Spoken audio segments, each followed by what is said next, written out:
L'étude de l'impuissance chez l'être humain est certes le plus intéressant des aspects de sa conscience. Essayer de comprendre chez soi l'impuissance, sa source, sa raison d'être, sa fonction, sa nature, est un des grands défis que l'homme peut se poser face à lui-même. Nous avons tendance, les hommes, à penser que la vie qui coule en soi, les forces qui font vibrer notre être, sont ou peuvent être, dans toutes leurs conditions, sujettes à notre volonté. Et ceci n'est pas faux en lui-même. Mais ce que nous ne réalisons pas, c'est que l'impuissance qui existe chez soi, en soi, est une condition de l'évolution de l'âme par rapport à notre esprit. Plus il y a chez l'être humain d'âme, de mémoire, moins il y a d'esprit. Donc, plus il y a de possibilités d'impuissance. Moins il y a d'âme, moins il y a de mémoire. Plus il y a d'esprit, plus il y a de puissance. Mais où se situe l'ego par rapport à la puissance de l'homme? Est-ce que l'ego vit une relation étroite avec l'âme, ou est-ce que l'ego vit une relation étroite avec l'esprit? Dans la mesure où l'ego est prisonnier de l'âme, il est impuissant à manifester son esprit, donc il vit un certain niveau d'impuissance. Dans la mesure où l'ego aussi est assujetti à l'esprit, il souffre d'une impuissance illusoire. Donc chez l'homme, il y a deux sortes d'impuissance. Il y a l'impuissance reliée au fait ou due au fait que l'ego est prisonnier de l'âme, et cette impuissance, l'homme peut un jour la dépasser. Et il y a aussi l'impuissance que l'ego vit par rapport à la puissance de son esprit, et cette impuissance est illusoire dans ce sens que, à partir du moment où l'ego est très relié à son esprit, son impuissance est purement temporaire et elle fait partie du mouvement de l'esprit à travers ses corps, dans le temps de l'esprit, dans la mesure où l'ego ne souffre pas du temps dont se sert l'esprit pour raffiner encore sa relation avec l'ego. Autrement dit, pour ajuster et augmenter le taux vibratoire du mental. Donc, l'impuissance réelle de l'homme est face à son esprit, alors que l'impuissance illusoire de l'homme est en relation avec l'âme. Et l'homme doit connaître, comprendre, découvrir si il vit une impuissance subjective ou s'il vit une impuissance objective. Dans le cas de l'impuissance subjective, l'homme a la possibilité d'augmenter son rendement dans la vie en s'assurant très bien de ne pas empêcher ce rendement à cause de paramètres psychologiques d'ordre émotif ou mental faisant partie de sa personnalité. Dans le cas de la puissance reliée à l'esprit, l'homme qui a suffisamment avancé dans la conscientisation de son être sait, réalise et n'a aucun doute que cette puissance, elle est en lui et qu'elle est à la mesure de son être dans le temps de son esprit. L'ego doit comprendre la différence entre les deux impuissants. Il doit comprendre, savoir que l'impuissance reliée à l'âme fait partie d'un travail qu'il doit faire sur lui-même, alors que l'impuissance reliée à l'esprit fait partie d'un temps utilisé par l'esprit pour sa manifestation à travers l'ego. Donc les deux impuissances sont d'ordre différent, une représentant les failles de la personnalité et l'autre représentant le temps que l'esprit doit utiliser pour se manifester. Donc l'homme conscient qui souffrirait de l'impuissance de l'esprit ne souffrirait pas cette impuissance d'une façon psychologique, alors que l'homme qui souffrirait l'impuissance de l'âme souffrirait cette impuissance de façon psychologique. Si nous allons plus loin, l'impuissance qui ressort du fait que l'homme n'a pas encore dompté ou maté sa personnalité lui créerait une souffrance, alors que l'impuissance reliée au mouvement de l'esprit à travers l'ego ne créerait pas chez l'homme de souffrance, parce que l'homme rendu à ce niveau d'évolution saurait très bien que l'esprit se manifeste en puissance à travers lui dans son temps et que le temps de l'esprit convient parfaitement au temps de l'ego. La puissance créative de l'ego, issue de ses talents, issue de son rapport avec la mémoire de l'âme, est une puissance créative très différente de celle qui est issue de son esprit. Lorsque l'âme se manifeste à travers l'homme pour lui donner une certaine puissance créative, cette puissance créative fait partie de l'expérience de l'homme. Elle fait partie de la relation étroite entre sa mémoire et son ego. Alors que dans le cas de la relation entre l'esprit et l'homme, cette puissance créative est autre. Elle est d'un autre niveau. Elle n'appartient pas à la mémoire de l'âme, donc elle ne peut pas appartenir émotivement ou mentalement à l'ego. Elle traverse l'être et elle lui permet, dans le monde, de se manifester. Mais pour que cette puissance se manifeste, l'ego doit avoir atteint un niveau de maturité mentale, c'est-à-dire un état d'esprit capable de supporter le temps avec lequel travaille l'esprit pour se manifester.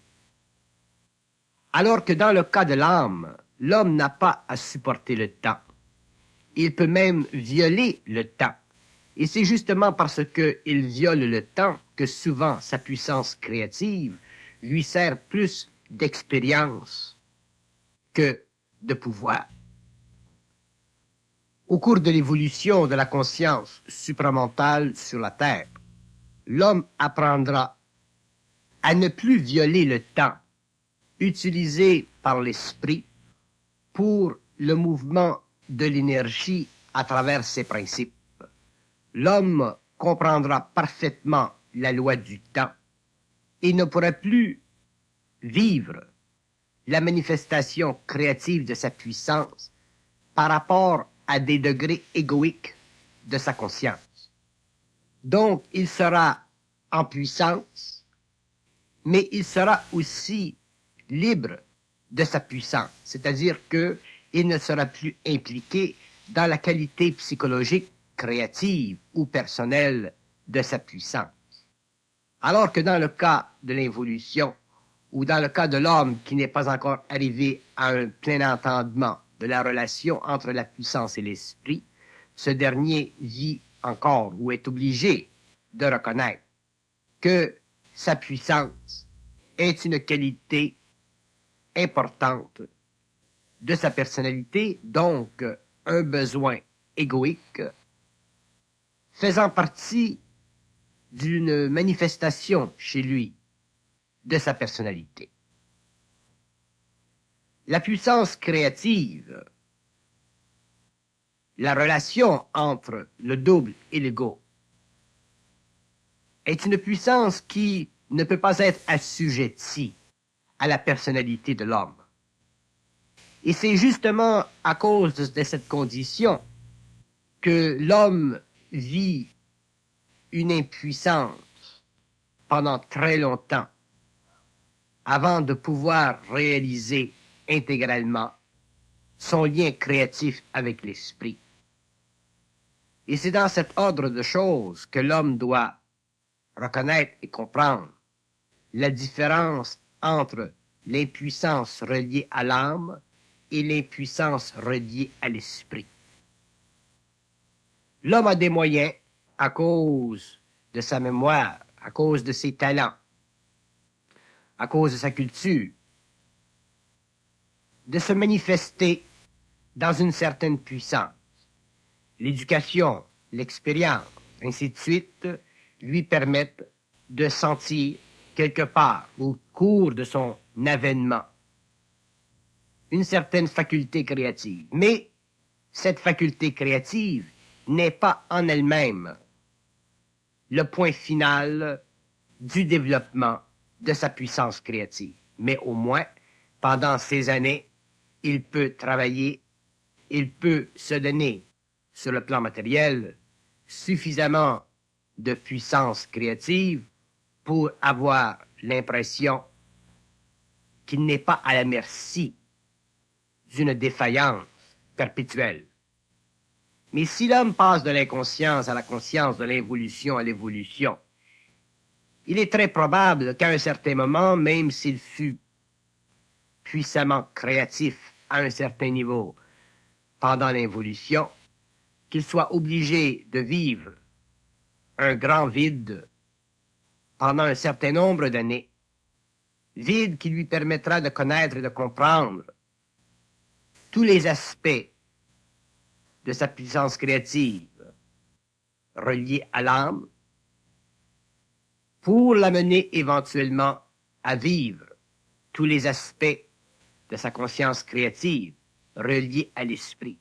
Donc l'homme nouveau aura une très grande mesure de la différence entre l'impuissance de la personnalité ou due à la personnalité et l'impuissance reliée au fait que l'esprit n'est pas encore prêt à œuvrer ou à travailler à travers lui comme canal. Lorsque la source de la puissance chez l'homme n'est plus reliée à l'ego dans la personnalité, cette puissance ne fait plus partie de l'homme.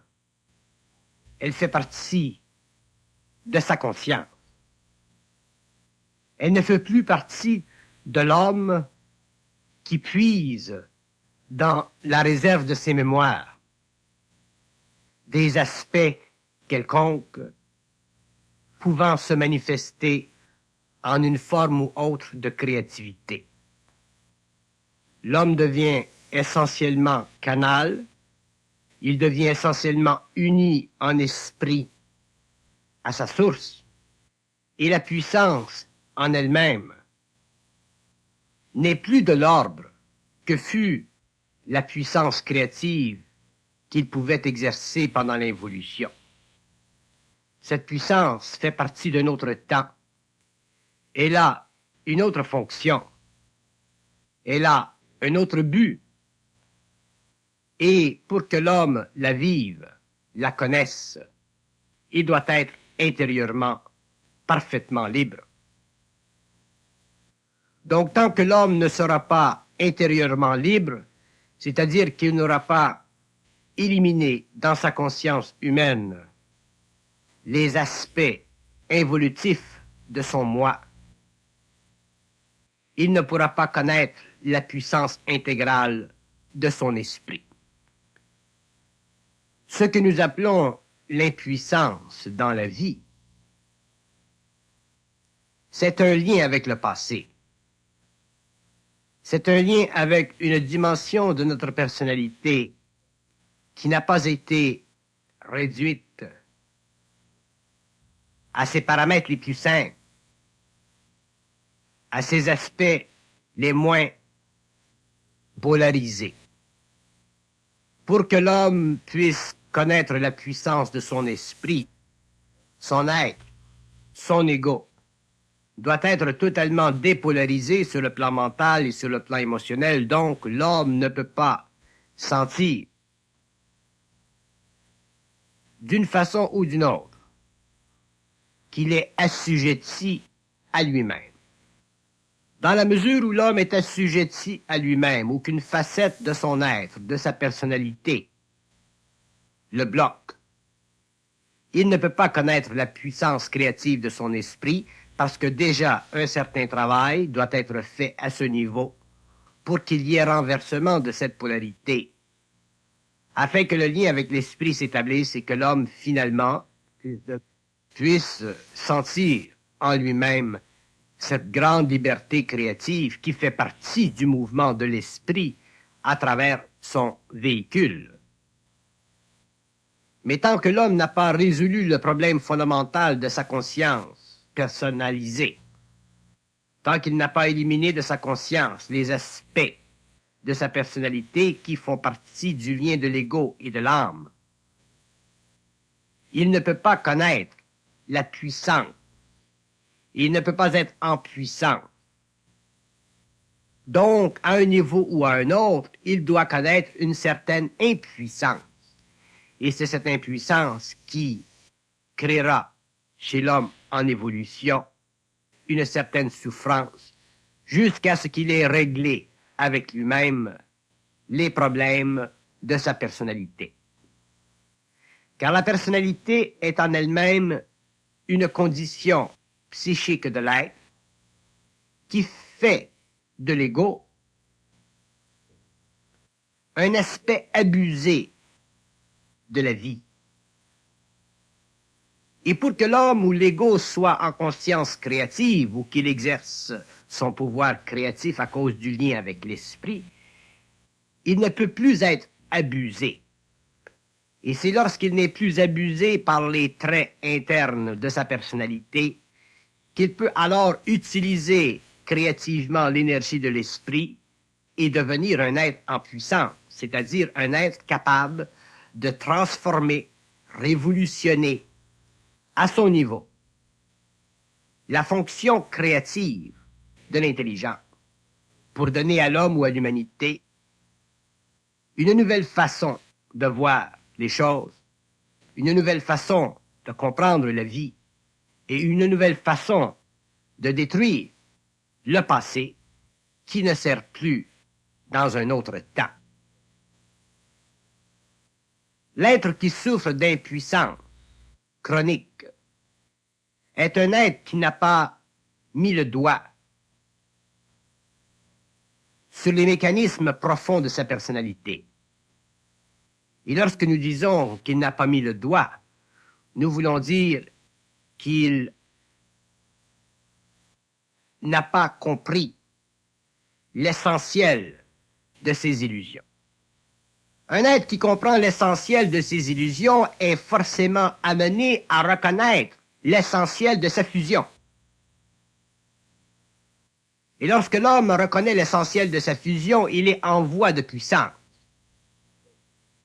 Mais tant qu'il est obligé de vivre sous des voiles qui font partie de l'essentiel de ses illusions, il ne peut pas connaître la puissance de son esprit, donc il est obligé de vivre l'impuissance, et cette souffrance peut devenir très grande, jusqu'au jour où, à cause de cette souffrance, ou par rapport à cette souffrance, il en arrivera à reconnaître en lui-même les subtiles illusions qui bloquent sa puissance et qui l'empêchent d'être parfaitement bien dans sa peau. Chaque être humain vit un mensonge personnel. Chaque être humain se leurre à sa propre façon. Et ce qui est mensonge pour l'un n'est pas mensonge pour l'autre.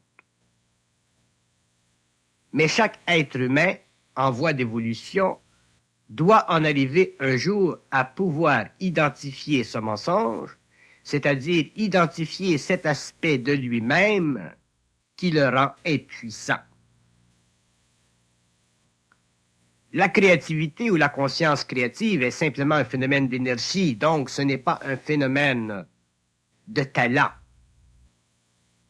Puisque c'est un phénomène d'énergie, tous les hommes ont accès à un niveau ou à un autre, à une forme créative de leur puissance. Mais tous les hommes ne peuvent pas, dans un temps ou dans un autre, en arriver à témoigner de cette puissance parce que tous n'ont pas le même niveau d'évolution spirituelle. Et tous n'ont pas non plus le même niveau de conscience mentale, leur permettant de mettre le doigt sur cet aspect d'eux-mêmes qui les bloque et qui les empêche, ultimement parlant, de sortir de la survie pour entrer dans la vie. L'homme inconscient connaît ou peut connaître l'impuissance psychologique de l'ego, mais il ne connaît pas l'impuissance de son esprit.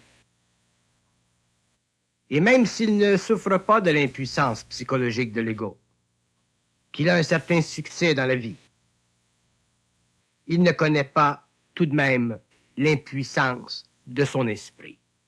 Et l'homme en évolution passera de la puissance ou de l'impuissance psychologique de l'ego vers la prise de conscience de l'impuissance de son esprit qui l'amènera plus tard à la puissance de son esprit. Mais entre ces deux temps, il devra comprendre, réaliser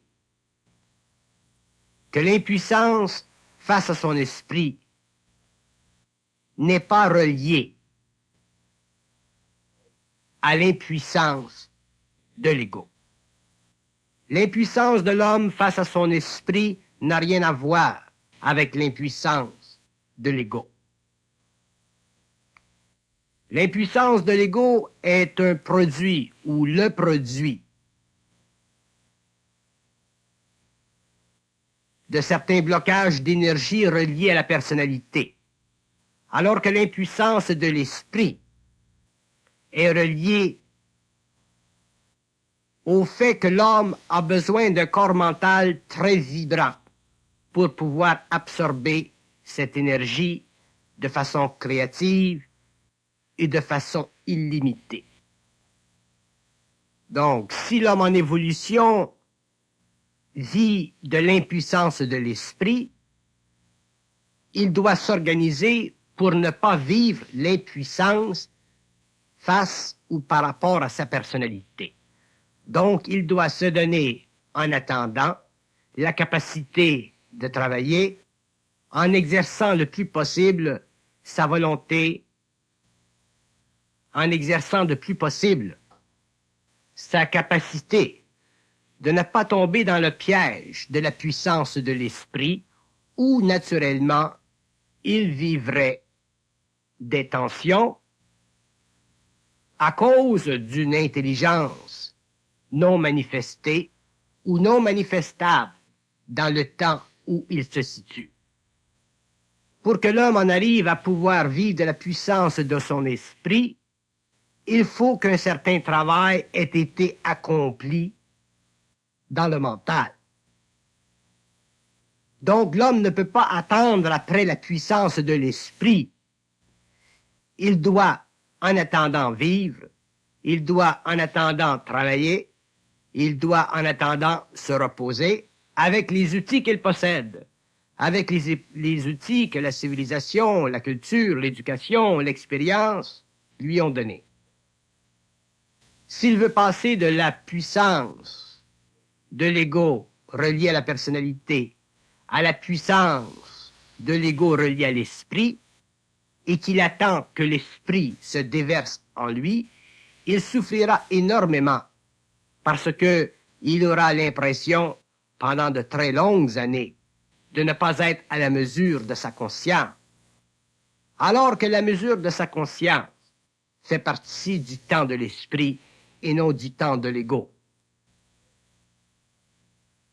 Donc, l'homme peut vivre l'impuissance par rapport à l'ego relié à la personnalité, ou il peut vivre l'impuissance par rapport à l'esprit.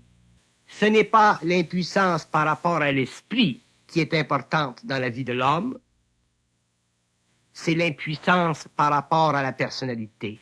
Et c'est cette première impuissance que l'homme doit éliminer de sa vie. C'est cette première impuissance que l'homme doit en arriver à corriger dans sa vie. Mais s'il s'occupe de la puissance de l'esprit à travers sa conscience, et qu'il ne s'occupe pas de l'impuissance de l'ego à travers la personnalité, il attendra de longues années et souffrira de grandes souffrances, car l'esprit vient dans l'homme dans son temps.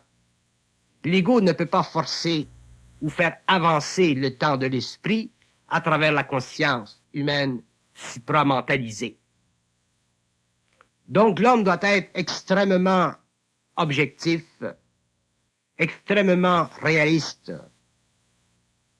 extrêmement près de la compréhension du fait que pour le moment, il doit travailler, il doit utiliser les outils qu'il possède et non pas attendre pendant de longues années que l'esprit lui fournisse d'autres outils. Autrement dit, l'homme en évolution doit être indépendant de l'esprit et dépendant de ce que sa programmation matérielle terrestre lui a donné pour travailler. Si à l'intérieur de sa programmation, il y a des aspects qui sont illusoires, par exemple, s'il y a des illusions qui font de lui un être attendant que l'esprit se manifeste en puissance en lui, il vivra des souffrances qu'il devra un jour arrêter, stopper, sinon la vie n'aura plus pour lui aucun sens. C'est pour cette raison que l'homme, en évolution, doit se fixer des objectifs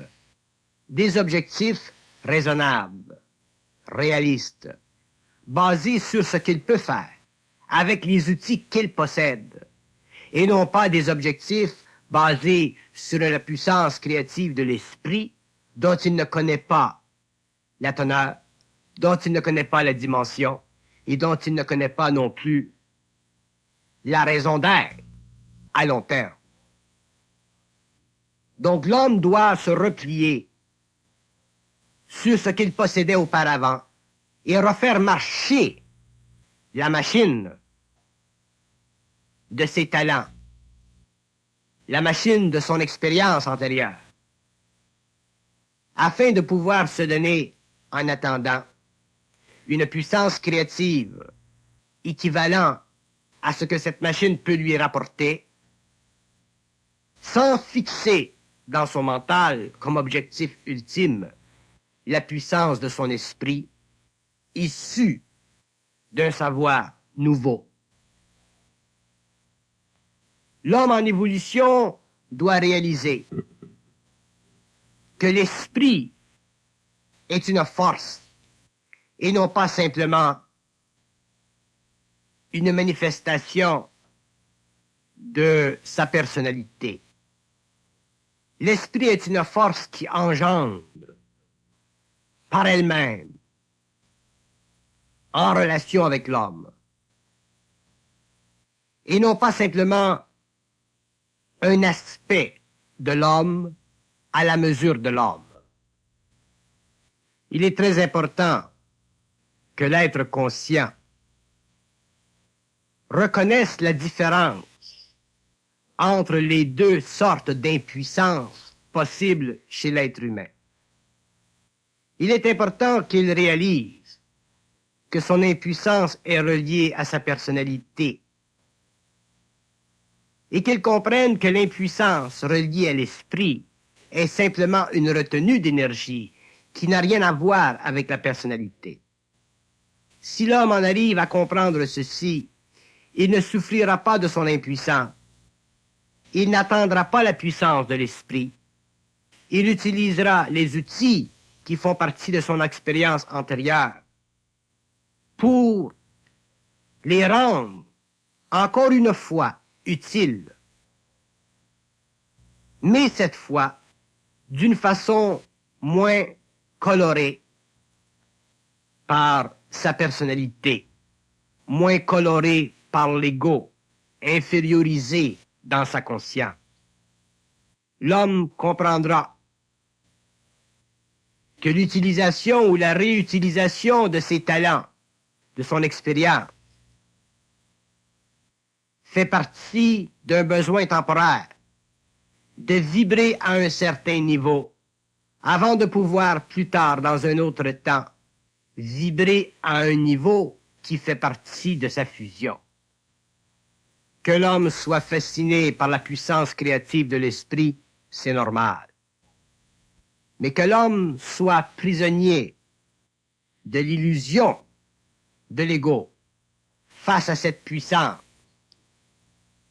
voilà une condition qui doit être transformée chez lui, éliminée chez lui, afin qu'il puisse retomber les deux pieds par terre, afin qu'il puisse revenir au réel de tous les jours et continuer à travailler, mais cette fois d'une façon plus progressive, d'une façon plus légère, d'une façon plus libre dans l'ego.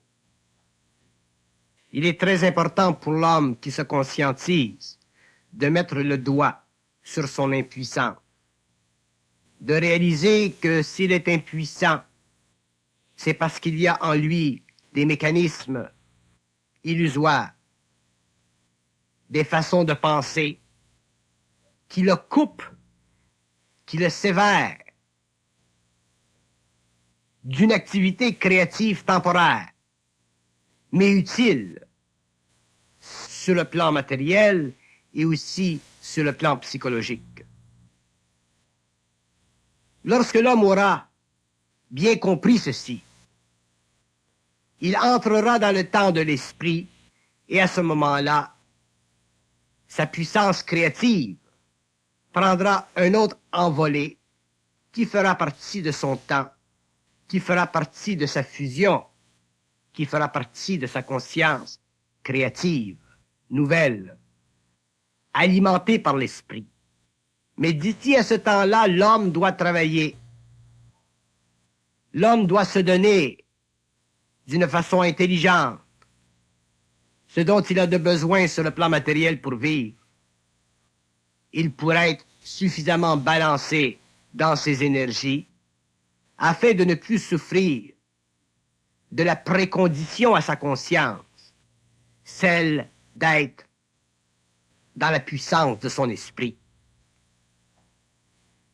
Il est évident qu'il sera donné à l'homme nouveau de voir ou d'entrevoir ou de même projeter une puissance éventuelle de l'esprit. Mais cette projection, cette vision de lui-même à long terme, ne doit pas arrêter son mouvement naturel, ne doit pas arrêter l'actualisation de ses talents, de son expérience. Lorsque l'homme se conscientise et prend conscience de ses possibilités créatives ou de la puissance de son esprit, souvent à travers la puissance de l'esprit d'autres personnes, il perd contact avec lui-même. Il perd contact avec les facettes de sa personnalité qui sont encore utiles. Il perd contact avec ces facettes qui pourraient lui donner, pendant un certain temps, suffisamment d'espace libre pour travailler et vivre d'une façon qui convient à ses besoins actuels. S'il projette dans l'avenir, s'il projette par rapport à l'esprit, il perdra la vision nette de son être actuelle. Et il se forgera un fossé entre lui aujourd'hui et lui demain. Et il souffrira intensément dans ce fossé, parce que l'esprit ne sera pas encore prêt en lui pour se manifester en puissance. Donc l'homme deviendra végétatif. L'homme perdra le goût du travail. Il perdra le goût de travailler dans la société, dans l'industrie. Et cette perte de goût sera le début de l'affaissement moral de sa conscience personnelle. Si l'esprit dans l'homme est éveillé, il est en puissance.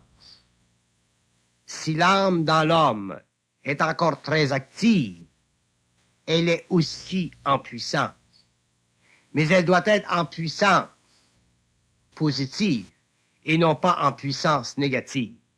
De sorte que l'ego doit réellement comprendre en lui les forces, les tendances, les façons de penser qui font de lui un être assujetti à la puissance de l'âme, c'est-à-dire à la puissance de la personnalité. Il doit faire vibrer en lui les aspects positifs de la personnalité et éliminer les aspects négatifs de cette même personnalité afin de pouvoir bénéficier de son expérience et de ses talents. Sinon, il sera forcé d'attendre pour l'esprit. Il sera forcé d'attendre pour la fusion et la descente de l'énergie.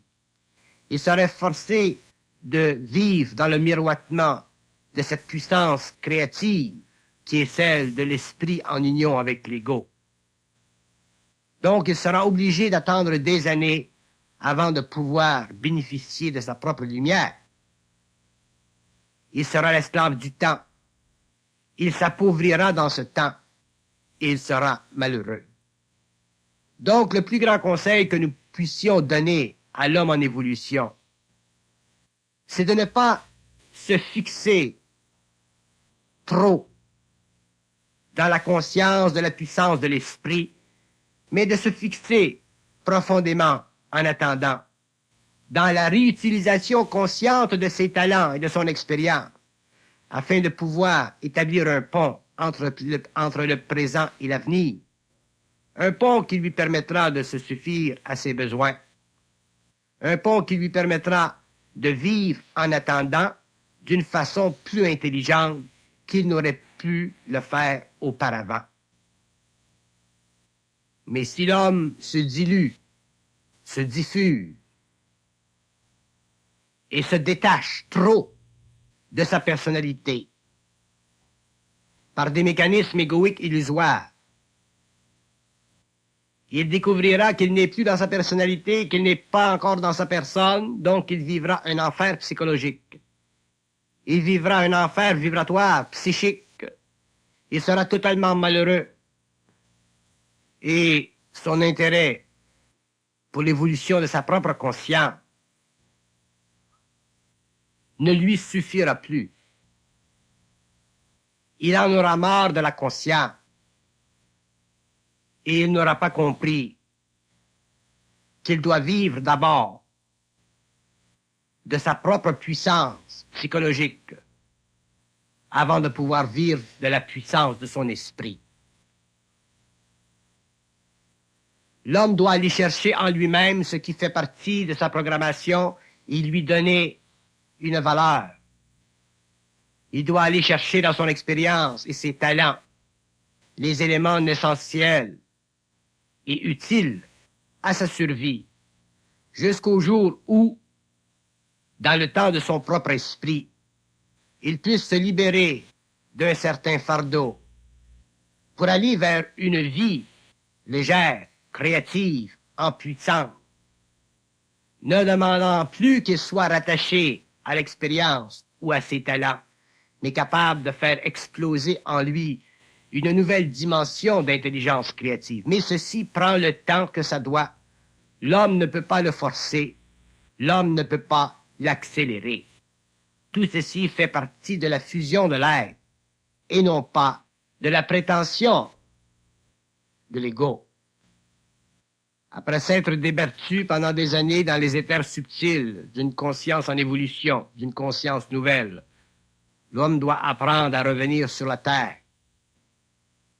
en réutilisant ses anciens outils d'une façon plus partagée, plus équitable, plus intelligente, en attendant que d'autres aspects de son être se développent, mais non pas en fondant aujourd'hui sa vie sur un appointement futur avec son esprit.